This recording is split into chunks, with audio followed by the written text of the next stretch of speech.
ఆ దినమునే సాయంకాలమైనప్పుడు ఆయన అద్దరికి పోవుదుమని వారితో చెప్పగా, వారు జనులను పంపివేసి ఆయనను ఉన్నపాటు నా చిన్న దోణిలో తీసుకుని పోయిరి. ఆయన వెంబడి మరికొన్ని దోణిలు వచ్చెను. అప్పుడు పెద్ద తుఫాను రేగి ఆయన ఉన్న దోణి మీద అలలు కొట్టినందున దోణి నిండిపోయింది.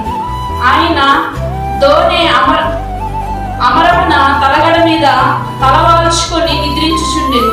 వారాయనను లేపి, బోధకుడా, మేము నశించిపోవచ్చున్నాము, నీకు చింత లేదా అని ఆయనతో అనిది. అందుకైన లేచి గాలిని గద్దించి నిశ్శబ్దమై ఊరుకుండమని సముద్రముతో చెప్పగా, గాలి అనగి మిక్కిలి నిమ్మలమాయెను.